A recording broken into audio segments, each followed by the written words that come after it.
اللهم صل على محمد وآل محمد.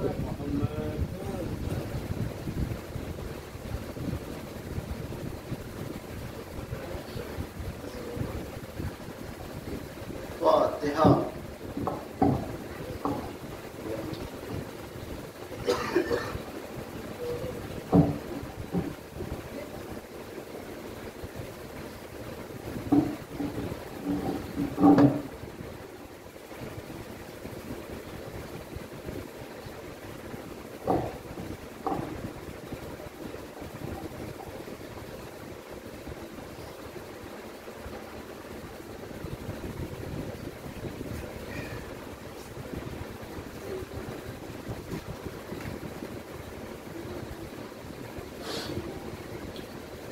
اعوذ باللہ من الشیطان الرجیم. بسم اللہ الرحمن الرحیم. الحمد للہ الذی ہدانا لہذا وما كنا لنهتدي لولا ان هدانا الله. لقد جاءت رسل ربنا بالحق والصلاة والسلام والتحیۃ والإکرام علی سید اصل موت الوجود. سر اللہ فی کل موجود نقطہ دائرۃ الوجود. صاحب لواء الحمد والمقام المحمود مولانا و مولا الثقلین جد الحسن والحسین ابی القاسم محمد. اللهم صل على اہل بیتہ الطیبین الطاہرین المعصومین المظلومین ولعنۃ اللہ علی اعدائہم اجمعین من یومنا ھذا الی قیام یوم الدین. اما بعد فقد قال سبحانه في كتابه المبين وهو أصدق القائلين وقوله الحق. إن الله اصطفى آدم نوحا وآل إبراهيم وآل عمران على العالمين ذرية بعضها من بعض والله سميع عليم. صلوات پڑھیں. اللهم صل على محمد وآل محمد. سورہ آل عمران کی 33ویں اور 34ویں آیت میں نے آپ کے سامنے تلاوت کی ہے اور اپنے اس عشر مجلس کے عنوان سے سرنامہ کلام کی حیثیت سے تلاوت کرنے کا شرف حاصل کیا ہے. اس آیت میں خدا نے اپنے انتخاب کا اعلان کیا ہے کہ ہم نے کس کو چنا.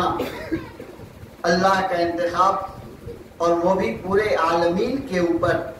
سب سے پہلا انتخاب اس نے جناب آدم.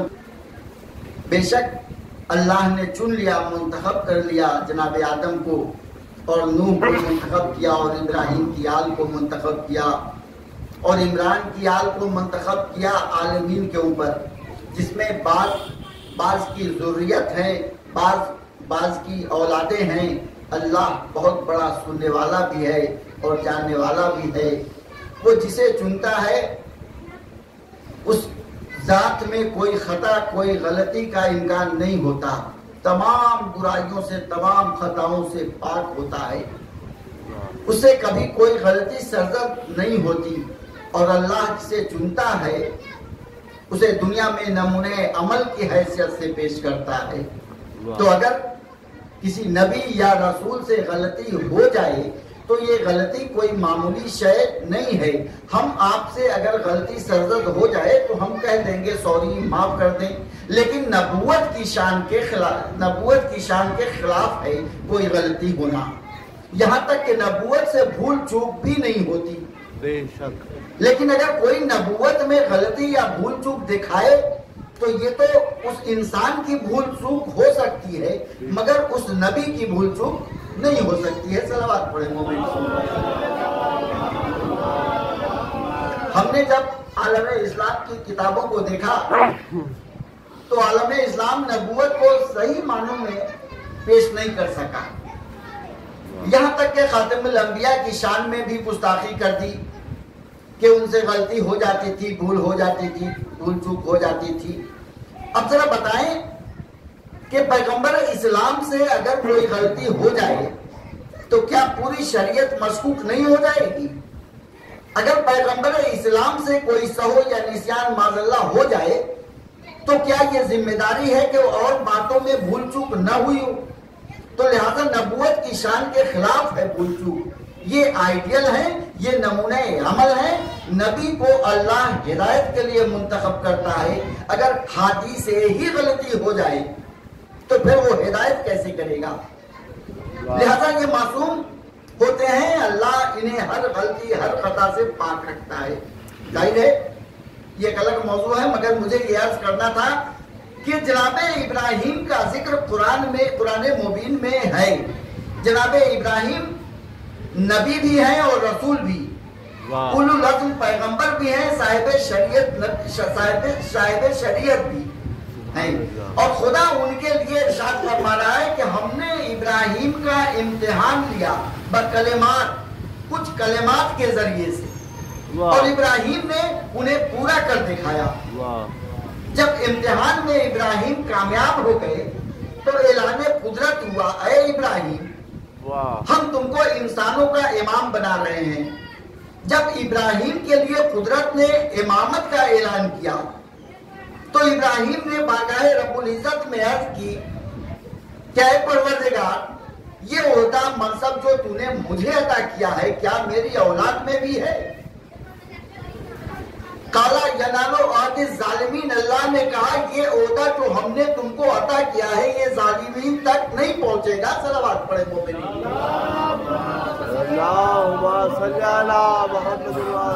عزیزو, میں نے یہ آیت اپنی بات کی دلیل کے لیے پیش کی ہے جس میں چند چیزیں قابل غور ہیں. پہلی بات تو یہ ہے کہ عہدے کا انتخاب قدرت نے اپنے ہاتھ میں رکھا ہے. جیسا کہ میں پہلی مجلس میں عرض کر چکا ہوں, چاہے وہ نبوت ہو, چاہے وہ رسالت ہو, چاہے وہ خلافت ہو, اور چاہے وہ امامت ہو. انی جاعل فی الارض خلیفہ, یہ جناب آدم کے لیے اللہ نے ارشاد فرمایا ہے کہ ہم آدم کو نائب بنا رہے ہیں. عہدہ خلافت کا تھا, تو اب یہاں پر لفظ امام آیا ہے تو امامت کا عہدہ بھی قدرت نے بتا دیا کہ یہ عہدہ امامت, اس کا انتخاب بھی ہم کر رہے ہیں. ابراہیم خود سے امام نہیں بنے, ابراہیم کو قدرت نے امام نہیں بنایا, بلکہ اللہ کہہ رہا ہے انی جاعل الناس اماما, ہم نے اے ابراہیم تم کو انسانوں کا پیشوا بنایا ہے, انسانوں کا امام بنایا ہے.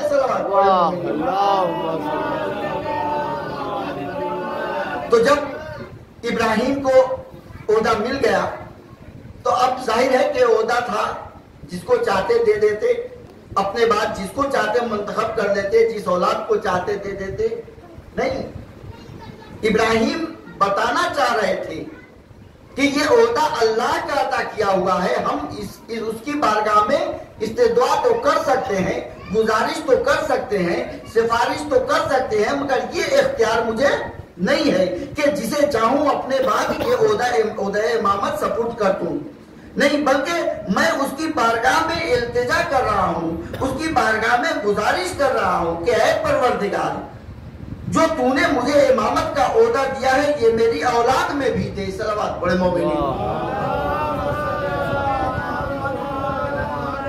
جواب ملا یہ عہدہ, یہ منصب ظالمین تک نہیں پہنچے گا, یعنی عصمت کی شرط ہے.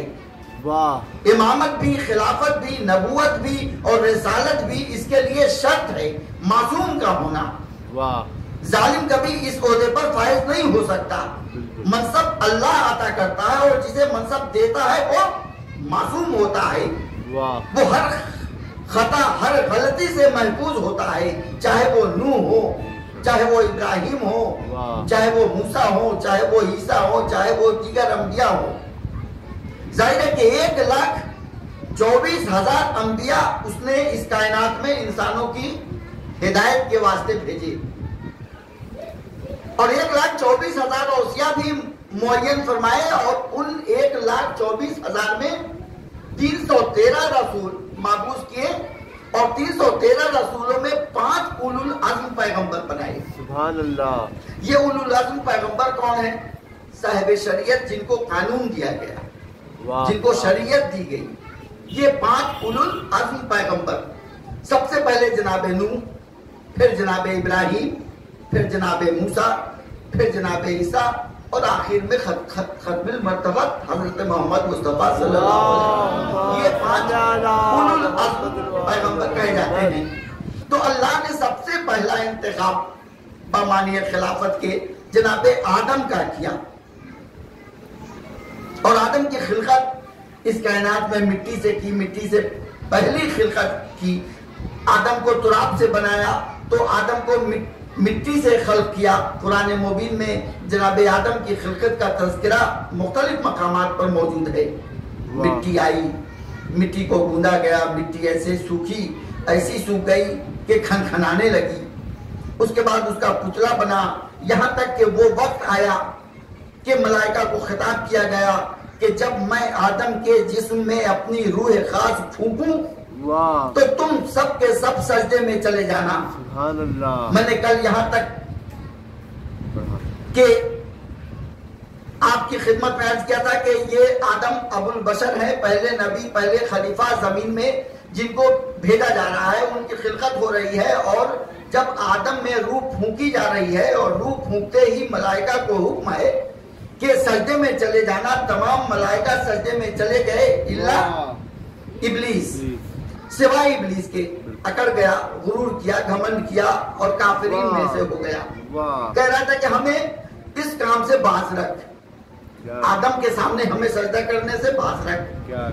اگر تو ہمیں سجدہ کرنے سے باز رکھے گا تو ہم تیری ایسی عبادت کریں گے کہ نہ ملائکہ نے کی ہوگی اور نہ انبیاء و مرسلین نے کی ہوگی۔ یہ وعدہ کون کر رہا ہے؟ یہ وعدہ ابلیس کر رہا ہے اپنی عبادت کے سلسلے میں، لیکن قدرت نے اس کی اس بات کو قبول نہیں کیا۔ کہا کہ تو نکل جا میری بارگاہ سے، تو رجیم ہے، قیامت تک کے لیے تم پر ہماری لعنت ہے۔ مگر یہ بھی عجیب تھا، جب خدا نے کہا کہ تو میری بارگاہ سے نکل جا تو اس نے ایک سوال کر لیا کہ میری عبادت کا صلہ کیا ہے؟ میں نے جو تیری عبادت کی ہے، جو تیری اطاعت کی ہے اب تک کہ اس کا تو مجھے صلہ کیا دے رہا ہے؟ تو قدرت نے کہا کہ کیا چاہتا ہے تو؟ اس نے کہا مجھے قیامت تک کے لیے مہلت دے دے، مہلت دے دے، عمر اتنی عطا کر کہ جتنا قیامت تک باقی رہ جائے میں نہ مروں۔ کہا کہ اچھا، میں نے تم کو وقت معلوم تک کی مہلت عطا کی، قیامت تک کا مطالبہ کیا تھا، وقت معلوم تک مہلت دی گئی۔ یہ وقت معلوم کیا ہے؟ یہ ظہور امام زمانہ ہے۔ صلوات پڑھیں۔ جب تک ظہور امام نہیں ہوگا اس وقت تک ابلیس رہے گا۔ ظہور امام کے بعد ابلیس قتل کر دیا جائے گا اور مار دیا جائے گا۔ خدا نے وقت معلوم تک کی مہلت دی، کہا کہ میں آدم کی اولاد کو بہکاؤں گا، گمراہ کروں گا، دائیں طرف سے بائیں طرف سے ہر جانب سے 4 سمتیں وہ معین کر رہا تھا۔ کہا کہ جا، میں نے اس کی بھی تجھے اجازت دے دی، لیکن قرآن مجید میں ایک جملہ ملتا ہے کہ میں تیرے مخلصین بندوں کو نہیں بہکاؤں گا، میں تیرے مخلصین بندوں کو نہیں بہکاؤں گا۔ لہذا ابلیس جانتا تھا کہ آدم کے بندے میں ایک گروہ مخلصین بندوں کا بھی ہوگا جو خالص بندے ہیں، لہذا خالص بندوں کو ابلیس نہیں بہکائے گا۔ یہ اس نے پہلے ہی اللہ سے وعدہ کیا تھا کہ مخلصین بندوں کو نہیں بہکائے گا۔ پھر قدرت نے سوال کیا اور کیا چاہتا ہے؟ اس نے کہا آدم کی ایک اولاد ہو تو میری 10 اولادیں۔ کہا آدم کی اولاد مر جائے مگر میری اولاد زندہ رہے۔ کہا کہ جا، میں نے تجھے یہ بھی دیا۔ کہا کہ جس طرح خون انسان کے جسم میں سرایت کرتا ہے اسی طرح میں بھی انسان کے جسم میں سرایت کر جاؤں۔ کہا کہ جا، میں نے تجھے یہ بھی دیا، اور تیرا مرکز انسان کے دل کو بنا دیا ہے۔ بنا دیا. ظاہر ہے کہ یہ وسوسہ ہے انسان کے اندر جو برائیوں کی طرف راغب کرتا ہے. یہی یہ وسوسہ ہے جو انسان کو برائیوں کی طرف راغب کرتا ہے. انسان کو اسی کے ذریعے سے امتحان ہوتا ہے. انسان کا تو اللہ والا ہے یا شیطان والا. تو اللہ کی اطاعت کر رہا ہے, اس کی فرما برداری کر رہا ہے تو اللہ والا ہے, اور اگر تو شیطان کی اطاعت کر رہا ہے تو تو شیطان والا ہے. یہ امتحان انسان کے عمل اور کردار سے ہوگا کہ بس اس کے علاوہ مجھے کچھ اور نہیں چاہیے. آدم نے جو دیکھا کہ ابلیس کو اللہ کی طرف سے اتنی چھوٹ مل گئی ہے اور اللہ نے اتنا عطا کر دیا اس کے دماغ کے اوپر, تو آدم نے سوال کیا, پروردگار تو مجھ کو کیا دے گا؟ کہا کہ جب تیرے بندے, تیری اولادیں کسی نیک عمل کا ارادہ کریں گی تو ہم اس کے نامہ عمل میں لکھ دیں گے, اور جب وہ عمل کرے گا تو ہم اس کے نامہ عمل میں اس کا 10 گنا اجر دیں گے. اب ذرا غور کریں, ارادہ کرے گا. آپ گھر میں تھے, آپ نے ارادہ کیا کہ آج میں مسجد جاؤں گا, نماز مغرب پڑھوں گا, مجلس میں شرکت کروں گا. یہ تو آپ نے ارادہ کر لیا. مغرب سے پہلے اتفاق سے کوئی ایسی بات پیش آ گئی کہ آپ یہاں شرکت نہیں کر سکے, نہ نماز پڑھ سکے اور نہ مجلس میں شرکت کر سکے. مگر چونکہ آپ نے ارادہ کر لیا تھا اور خدا نے آدم سے وعدہ کر لیا ہے کہ جب تیری اولاد کوئی نیک عمل کا ارادہ کرے گی تو میں اس کے نامہ اعمال میں وہ نیکی لکھ دوں گا, اور اگر اس نے اس عمل کو انجام دے دیا تو میں اس کے عمل کا 10 گنا اجر دوں گا. اور پھر خداوند عالم فرماتا ہے کہ جب کوئی بندہ تمہاری بری چیزوں کا ارادہ کرتا ہے تو جب تک وہ بندہ برا کام انجام نہ دے لے تب تک اس کے نامہ اعمال میں نہیں لکھا جائے گا.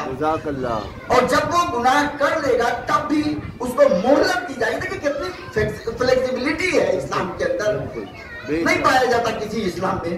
تو اور جب وہ گناہ کر لے گا تب اس کو مہلت دی جائے گی کہ وہ توبہ کر لے یا استغفار کر لے تاکہ میں اس کو معاف کر دوں. جزاک اللہ. اور اگر مہلت کے بعد بھی توبہ نہیں کرتا ہے, استغفار نہیں کرتا ہے, تب بھی اس کے نامہ اعمال میں ایک ہی گناہ لکھا جائے گا. اور پھر اس کے بعد اللہ نے فرمایا, اے آدم میں انسان کو توبہ کی مہلت اس وقت تک دوں گا جب تک اس کی موت اس کے گلے تک نہ آ جائے. یعنی جب تک انسان حیات ہے تب تک اس کو اس بات کی مہلت دی گئی ہے کہ تو حیات ہے تو خدا کی بارگاہ میں توبہ کر لے, استغفار کر لے. اور اس کی دعوت قرآن مجید میں دی جا رہی ہے, استغفر اللہ غفور الرحیم. آدم کی اولاد سے کہہ رہا ہے تم توبہ کر لو, تم استغفار کرو, بے شک اللہ بہت بڑا معاف کرنے والا بھی ہے اور رحم کرنے والا بھی ہے. صلوات پڑھے مومنین. تو اللہ بہت بڑا کریم ہے, رحم کرنے والا ہے. عزیزو,